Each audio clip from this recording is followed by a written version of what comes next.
Give Donna a second.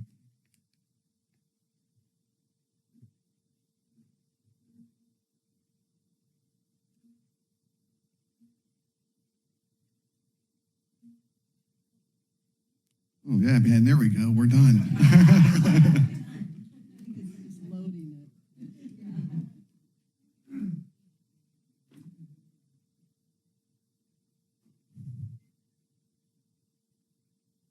Well, while she's still loading it, I might as well just go ahead and start. So we have, over the last 4 months now, have kind of walked through the whole evolution of this budget for 26 and 27. The focus today is not necessarily going through that whole big process again, but really what has changed from what we presented last month to the final budget that we're presenting today, because we made some other changes too as well. And I'll wait for Donna for a second.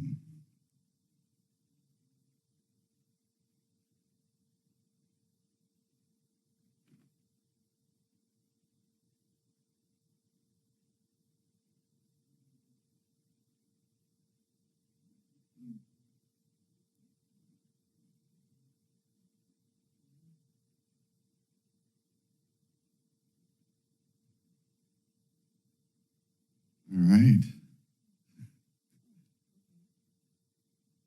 Let's just go ahead and move to slide 4. All right, we're done. Let's just try it. All right, well, while she's going through it, I'm going to go ahead and start. And it's actually slide 4 I'll start at. So this is it's this slide, so once she fixes it, you'll be able to see the numbers. Right now, from our FY25 budget to 26 budget, our revenues are slightly up by 1.2 million or 12.8%.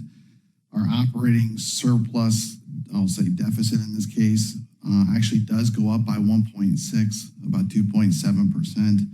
In our bottom line numbers, we go from about $2.9 million surplus to about a $4 million deficit. And I'm going to go through this and kind of give you a little bit better explanation going forward. And I'm going to jump forward for those who can actually see. Okay, so I'm on slide 6. So slide 5, I'm going to skip. Slide 5 is the actual bridge of everything that we've done over the course of the last 4 months. So I'm not going to walk through each of those different lines. Like I said, I'm going to focus more on what I presented last month to what I'm going to present now. So doing a comparison of the budget that was presented at the beginning of the public comment period till now, we've adjusted the budget favorably by $3.6 million. So in that $3.6 million, and if we want to move to the next slide after that, which is slide 7, we've gone back and looked at our ridership and really reevaluated bottoms up what our ridership truly should be. That actually brought us down about another $166,000. However, we've been able to close or almost finalize the UC Santa Cruz contract, as well as the biggest piece is we're using LC Top to help fund the youth-free ridership, and that actually added another $384,000, which is good. One of the things I'll walk through here in a minute, we were able to reduce 22 and a half full-time equivalents out of our budget since over the last 30 days. And that savings is about $2.4 million. We reevaluated workers' comp. We've actually have a huge amount of workers' comp in this fiscal year, and we based it off that, going back and reevaluating. We had a lot of one-time occurrences, so we removed those. That's about $1 million savings. We also looked at the Watsonville lot. There's some savings there of about $117,000, and then there's some settlement costs that went up, and that ultimately was about $191,000 higher. So net, right now, we went from 7.6 down to $4 million loss. Okay. Moving to the next slide, which is a little bit more of a visual view of it. This is the bridge across. We started on our operating deficit at about 60.1. Our operating revenue is up about $1.2 million, and our wages, because we did some retooling of our wages, which I'll go through. Like I said, headcount is really the driving factor of this, is about 600,000. And then what's offsetting that is we have revenue vehicle repair parts of about 1.2. A lot of that is the hydrogen buses coming in. We had property and insurance that went up about 700,000. The line of credit, one-time cost, 1.1 million. And our strategic services for marketing. So like I said, this is sales tax. This is one-time events too as well, is about another $1 million. And then the rest is about 600,000 favorable. We're at 61.7. It's a $1.6 million increase, but when you kind of pull out those one-time costs that are just going to happen, which is like the line of credit and strategic marketing, we're actually favorable by about $500,000, which is actually good. Moving to the next slide, 25 to 26. So this is our operating revenue and expense. So right now we're talking about $63 million is sitting in our budget. This is our non-operating revenue and expense. Our sales tax and Measure D is down 1.3.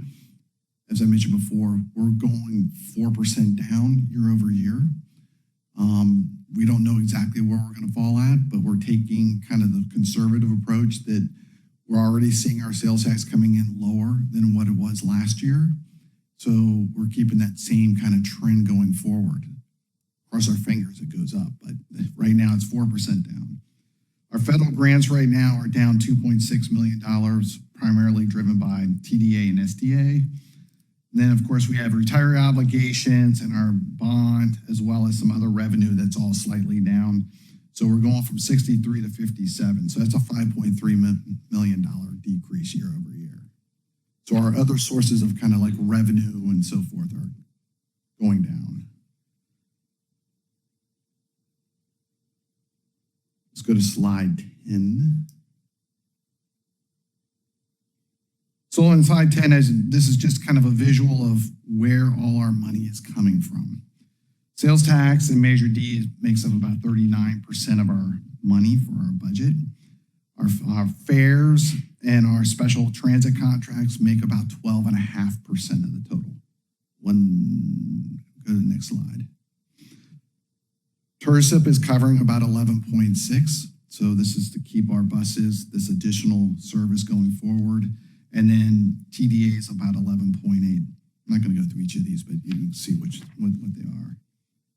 And then moving on to slide 11, what we do is we do a lot of transfers. This is basically what we do at the end of the day. Starting with the top line, that's our operating surplus or deficit. We end up transferring, technically, we're transferring $3 million into our bus and bus replacement fund. This is the $3 million we talk about. About 2.5 of that actually comes from our P&L. The rest of it goes straight to the bus fund from the grant. And then our CalPERS UAL liability, this is to replenish our bus fund, or technically it's our pension and our retiree health fund. $2 million in 25, that gets our bucket to 10 million. And I'm going to go through the buckets in a minute. And then 0 because we're already fully funded. Our fuel tax credit has faded away. I know there's a fight to get it back, but right now we had 146,000 this year, and that's it. If we get it, then that credit will go up, or in that case, it will actually hit 26. And then our reserve replenishments come in at about 849. So all in all, right now, our operating surplus deficit right now, we go from about 6.9 to 8.4, and we're moving money from our COVID recovery fund over to cover the gap to make it to 0. And I'll go through the buckets and explain kind of a little bit more in detail on that in a minute. We move on to the next slide. So there's a listing of all our headcount. I'm not going to go through all of this. I'm going to go to the next slide. I'm sorry. On our end, I'm not sure if in person people are able to see the slides, but on Zoom we're not able to see the slides. Oh, I'm sorry to interrupt. no, it's good to know.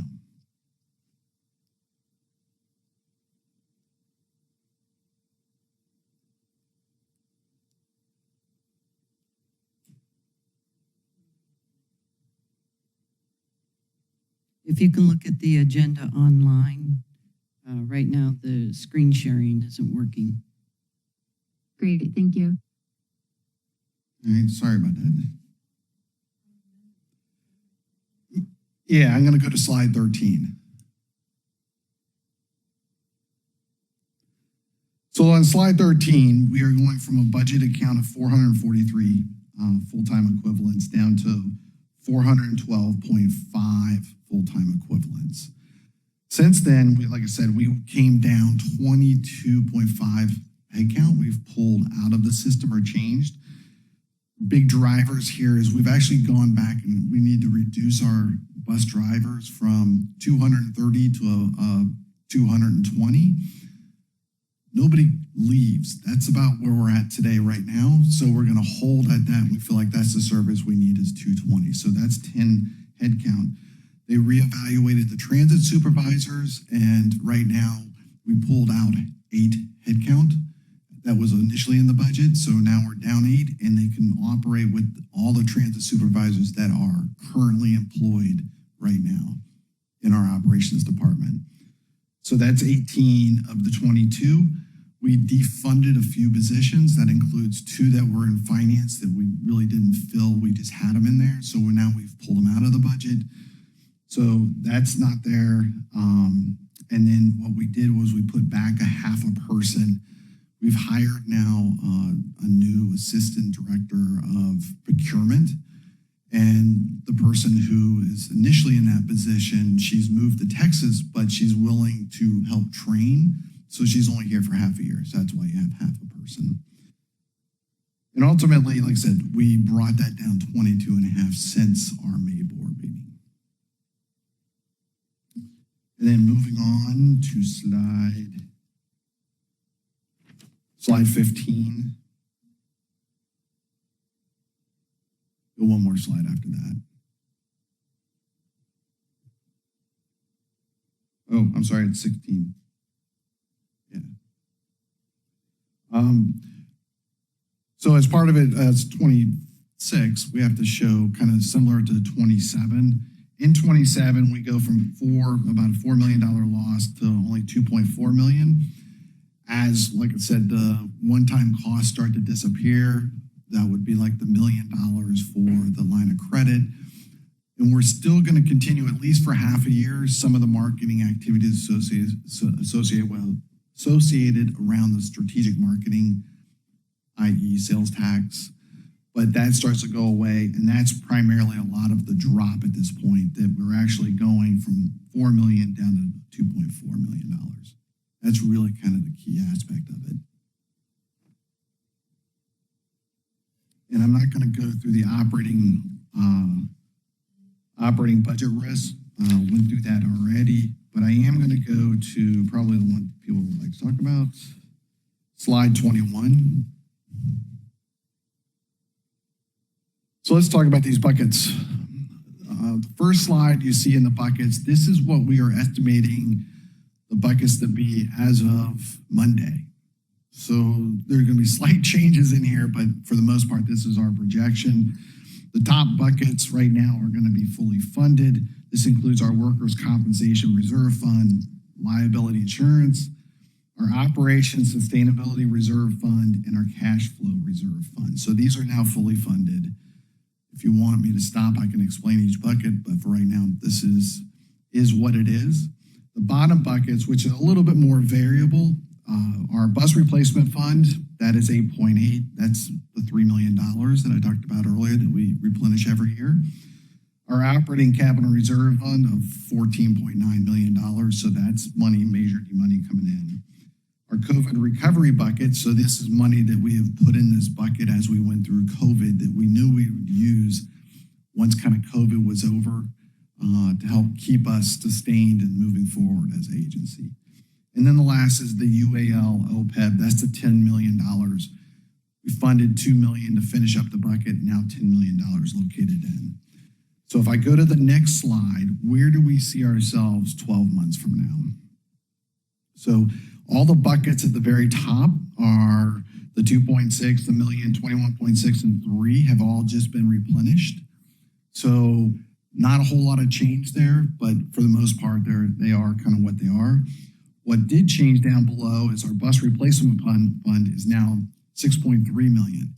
And like I said, put $3 million in, but we're buying buses, we're using the money, so there's a lot of cash flow issues in and out. So we're at 6.3. Our operating capital reserve fund is now at 5.4.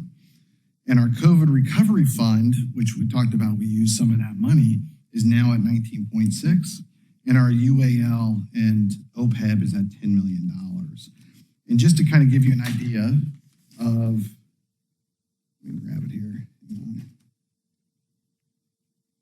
This is the first time I'm showing. I'm going to go a little bit into detail. Can you explain what some of those costs are going to be over the next year that bring down those buckets? Yeah, that's what I'm going to do right now because I haven't talked about it, but good call. All right, so in the bus replacement fund, we started out at 8.8 is what we projected last year to be. What we've done is we've gone in and we've had cash inflows of the $3 million coming into that bucket, so it increases. But then we're buying these hydrogen buses. So we've already programmed money against these buses of about $4.6 million. Plus, we've also used another $1 million to buy other things other than buses. This would be like a hydrogen facility, the temporary fueler, and so forth. So ultimately what that does with those puts and takes coming in, it ends up being 6.3. So that's the ins and outs of the bus replacement fund. The operating and capital and reserve fund, that started out at 14.9. We've added in we've added in another $1 million from Measure D that came into it. And then what's going out is another $10.5 million. And all of that money is being used for our hydrogen fueler, as well as our other capital projects that are non-bus related. And like I said, the biggest piece right there is our temporary fuel, or our permanent fueler that we're going to be using.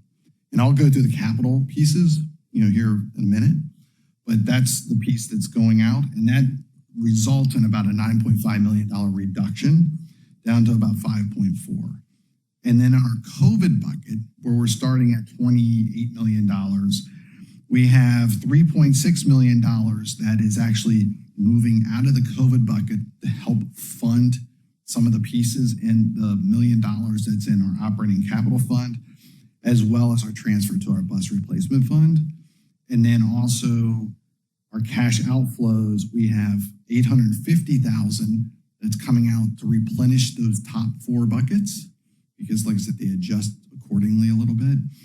And another $4 million to cover our operating loss before transfers. That's about an 8.4, that's $8.4 million reduction, and ultimately going from the 28.1 down to the 19.6. That's a lot of numbers. Can I ask you a question since you're Absolutely on this slide? What the operating and capital, I mean, that's a big drop. And how much are the hydrogen, what you said it's very expensive. So what is that going to cost? The hydrogen. Or the fueling.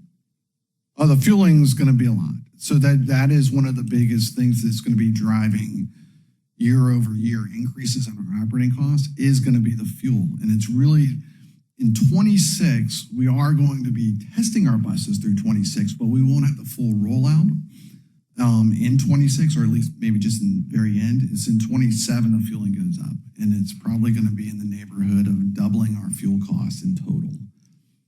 So as we're getting greener, it's more expensive. Way more expensive. Way more expensive. Okay, this is interesting. Can you give me a number? I expect that our overall fuel cost all in that we're sitting right now is just over $2 million. And I expect that number to be somewhere in the neighborhood of about $6 million when we're fully rolled out. That's like 2 times. Yeah. That's a lot. And it will be increasing year after year after year, do you believe? It depends. I mean, our best bet is the fact that the cost of hydrogen is going to start coming down. And if hydrogen comes down from where it's sitting right now, which is basically 11 and a quarter cents, $11.25 per kilogram, if we can get that number down to 4, then we're almost even par. But right now, if it stays at that same level and continues at that same level, then yes. Yeah. I mean, I think that's a real big problem. Yeah. I mean, I don't see us getting I mean, you see how big of a deficit or a drop we have over just 1 year. The next year it seems like we're going to be at 0, or so I think we got to figure something out, because we're not going to have any money to pay for it. Chuck, I have a question. You talked about the fuel tax and that's in limbo, right? We don't know if we have that. Yeah, we don't know yet. So how is that affecting our fueling costs? No, that's separate. That's a fuel rebate we give basically on our CNG fuel that comes in every year. It's just it sunsetted in December of this past year. Okay. As we replace our buses, have we considered smaller buses which would require less fuel, especially in some of the areas that don't need that large capacity? I mean, just thinking ahead in terms of that being an option of saving money for fuel. The challenge with that, there's a few things that are a challenge with it. One, there's really not a smaller vehicle out there that can meet the demands of what we need. They're testing, there's paratransit or smaller cutaway vehicles that the top end range on electric right now is about 100 miles. So we need well over that to on any of our routes. We've tested a battery electric one that is being built in Turkey that we'd hope that maybe could be some sort of a solution. It still has range issues and has some other build issues on it. Welcome to come look at it. We've had a test one here for months and they haven't come to pick it up on it. The other challenge is flexibility of buses within our routes. So if a small bus is down, if a big bus is down, we can't take a small bus and run that at UCSC, for instance. So flexibility is really important. The biggest cost up until the cost of hydrogen fuel has really been the labor. That's been the big driving factor on that, not the bus itself. So as we move into this new technology with these new hydrogen buses and the fuel costs are up, and that is definitely a concern for sure. Smaller buses aren't necessarily going to get us a lot more fuel economy than you would with a larger bus.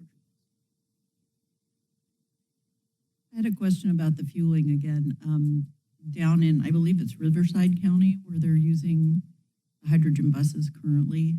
Is that correct? There's a system down there. And I think AC Transit uses some too. Has there been any discussions with them about how their fueling costs are and if they're anything encouraging or information that would help us? Yeah, I mean, we're still in its infancy, and we've heard pricing for different agencies are paying anywhere from, I've heard as low as 8, high as 15. So we're kind of right in the middle of that right now. But until more adopt it, we get more hydrogen into the market, that's when they say that the prices will begin to drop. Is there any information you can share with, especially our new board members, about some of the things that we had explored with, what's their name? They're in the group that would do the consortium with the fueling. Is there any? Arches? Yeah, Arches. Thank you. Nothing really new, other than they are still moving forward, but a lot of uncertainty.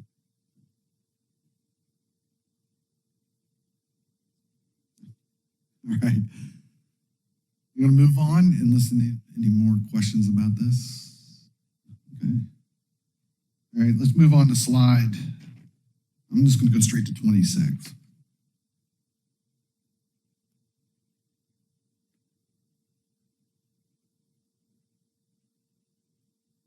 One more. All right, so our FY25 to 26, not a whole lot has changed since May. We did some little bit of true ups, primarily focused around timing of receiving and accepting our hydrogen buses.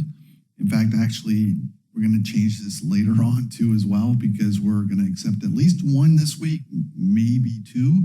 But we put this together a few weeks ago and we weren't quite sure how many we had. So we're kind of a little bit overstated in 25 and understated in 26. But outside of that, one of the things we talked about is we're spending a lot of our money in our capital projects. Under construction related, we have 21.8 million that's sitting in our budget. If you look down our temporary hydrogen fueling station right now, some of that's going to move over into 26. That is then again some of our money that's going to be spent to help finalize the temporary fueler that we have in our lot right now. A hydrogen fueling station, the permanent one of the 11.8, we're going to be using some of our money there too as well. A lot of this is matching, but it's money that's coming out of that $10.5 million that I talked about before. And then, of course, as we kind of move down is our 44 buses, that's 24.2 million. Right now, it looks like we're going to have 23 buses that are sitting on our budget for sitting in our 25, but we're only going to look like we're going to have 20. So it looks like 3 buses are going to pop over to the next year. But the total's still the same for the whole portfolio.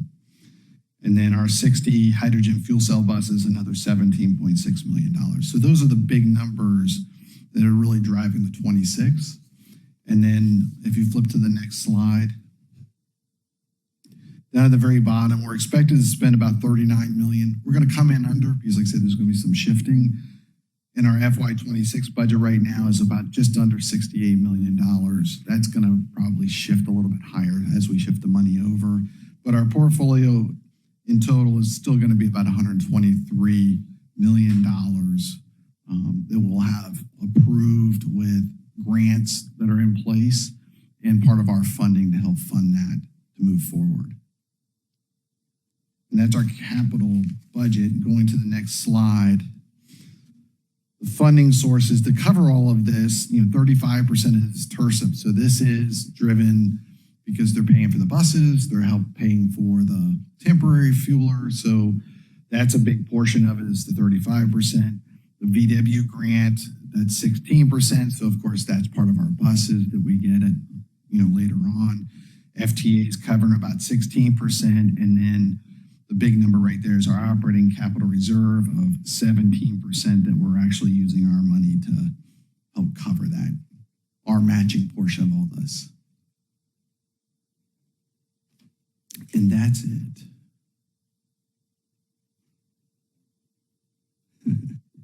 Do we have any questions from our board members? Jimmy?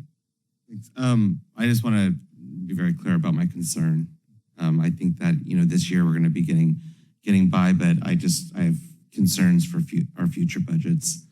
And, we live in a time where funding is, being cut from the top, and, we don't know where we're gonna land over the next 3 years with getting funding from there. And I think if we, I know there's a hope from some people that we're going to be going to do a sales tax, but you can't count on that. And then especially seeing, our fuel, not that we could have anticipated it was going to go from, or maybe we could have, I'm not sure, from 2 million to 6 million. But how do you see we're going to be able to manage this in the future, in the next budget or the budget after? Yeah, I think a lot sits around that sales tax. The way we are right now, we're doing Metro Reimagine. We're running all this extra service, all these extra buses. One of the things is, if we do get the sales tax, then we're going to be sitting good for a while. What the result is, if we don't get the sales tax, then, Reimagine Metro goes away and other things will happen too as well. And we'll have to make a plan around it. the goal here was I wasn't going to go into details about this, but Corey and I are working together to, over the course of the next couple of months, we'll come back to the board and kind of show with the sales tax and without a sales tax. And, yes, everything's getting more expensive, however you look at it. I mean, forget people-wise, with raises, but just in general, parts are more expensive that are coming in, fuel, changing over to zero emissions. Even charging is getting more expensive. So everything's going up in price. And you're right, our revenue sources, we don't know what it's going to be next year. It could be non-existent. It could change. It could cut in half. We don't know, but we'll make our best estimate as what we think it's going to be based off of all the knowledge and understanding of what's coming down from the federal level and the state level of what our funding will be. And as part of that, we're going to say, this is what we can and can't do. What, I guess I have two questions. What is the cost of like running an electric bus versus a hydrogen fueled bus? Is the electric a lot cheaper? Because I feel like I've been on this board for a decade, and the conversations back then was, let's go electric. And then all of a sudden it switched and we bought a ton of hydrogen buses. We went all in on hydrogen. So I'm curious to would it have been cheaper to, run the local routes on electric buses? I think it's more of a dynamic difference in the buses because our buses can run all day. They come back, they fuel, and they keep on going throughout the whole thing. With buses that are electric, you got one shift, they come back, they got to charge. And we're charging, if we do charge, we're charging at probably the most expensive time of the day to recharge it to get it back out in service. That cost to do all of that is not as high as hydrogen, but it's more expensive than our diesel and CNG. So it falls somewhere in between. The real issue is a time dynamic because it takes, 4 or 5 hours or something to charge these buses. So it's out of service. So you almost need more buses in order to run an electric fleet. So by diversifying to hydrogen and electric, you're able to actually then keep the buses going throughout service all day at zero emission. I wish personally the transition would have been slower. I did not make that decision, and I don't even know if Corey made that decision, but I think it probably was the person before you. But that to me was not a good decision. Because now we're in a situation that we could be in a lot of trouble. And I've been reading online, you already have people talking against the tax. And so we're going in a time we're entering into a time where people are holding onto their money. We're seeing sales tax drop in every jurisdiction. City of Watsonville, we lost, our sales tax went down as well. People aren't spending. So I really worry about, going out and to try to convince people to tax themselves next year during a time that they're already saving. So I'm sure you'll put a plan together and we'll address it and we'll talk about it. But if I were you guys, I would be thinking about other options besides putting all my eggs in a sales tax basket. So, thank you. Yeah, I guess I would echo some of what Director Dutra said, and I think just the continuing multi-million-dollar gaps, which look like they would be getting bigger, is obviously unsustainable. I think doing analysis of with and without the sales tax, since that's what the hopes are hanging on, but it has a high level of uncertainty, is a good idea. It may make sense to do some longer forecasting, like 5-year forecasts, because although it gets harder to forecast revenues and expenses as you go further out, I think given a lot of the uncertainty would help the board and the public to have maybe a longer runway to look at in terms of what different scenarios might be. I did have just a specific question on the proposed budget.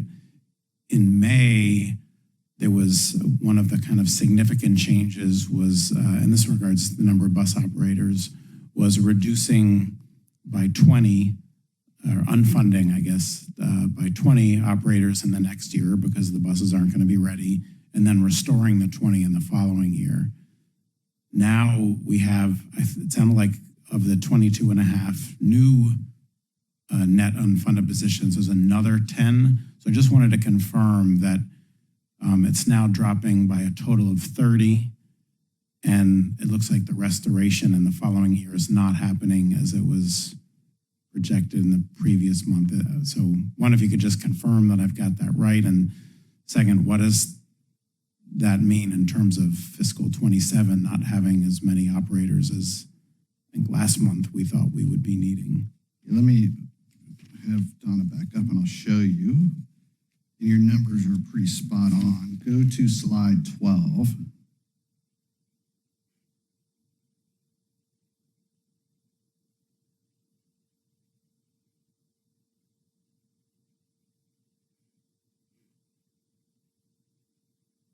So yes, we went from 250 to 230, that's a 20. Now we're at 220. We feel like that's a realistic level of being able to operate all the bus service that we have today. And then there's an additional 10 added on top of that. Instead of 20, we feel like 10 more would fill out the rest of Reimagine Metro and the services needed when we fully expand and say that's it. That's after all the hydrogen buses are in service and we've done our due diligence on what buses will stay in service and so forth. Last month, we thought we would need 250 operators to operate Reimagine Metro. This month, we think we can do it with 230. We sat down and had a discussion on what is the maximum number of bus operators that we need in service each day, as well as the number of buses. And kind of going through doing the math, there's also a factor in there. There's people taking vacation, sick leave, and so forth of that nature. And we feel like at this level right now, 230 would be the optimal number that we can go with. It doesn't mean that in one day we might have 235 or 240, but on average throughout the year, it's going to be 230. Okay. I mean, it's obviously good news from a budget perspective. If you can deliver the same service with 230 that we thought we needed 250 for, that's positive. It's just, it's a pretty big swing. So I wanted to make sure that was clear. So thank you. Yeah, Do that real quick. Sorry. The 250 number was based on us doing 100% rollout of Reimagine Metro. We found that we're limited by the amount of service that we can put out on the streets by the number of miles that our maintenance can support. So right now, the maximum amount that they can support is what we have out on the streets, and even then, it's still a bit of a struggle. So the hope is that if we do the sales tax measure and we're able to build get a grant to build a secondary satellite location down in Watsonville, then we'll be able to meet the maintenance demands of a full build out of Reimagine Metro. Then at that point, you would see the operator count go up. But right now, for the level of service that we're putting out, this is the number of operators that we need.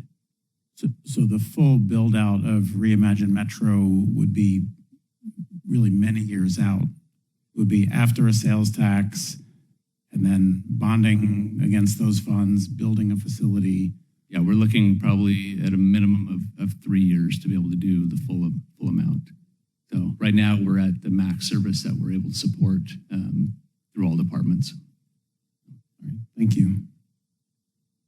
Any other questions?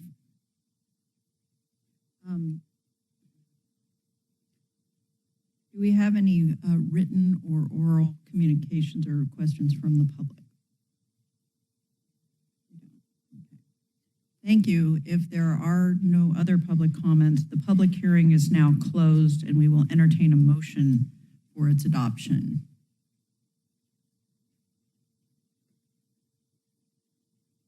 I'd move approval. 24, the proposed budget. Do we have a second? Budget. First one didn't require it.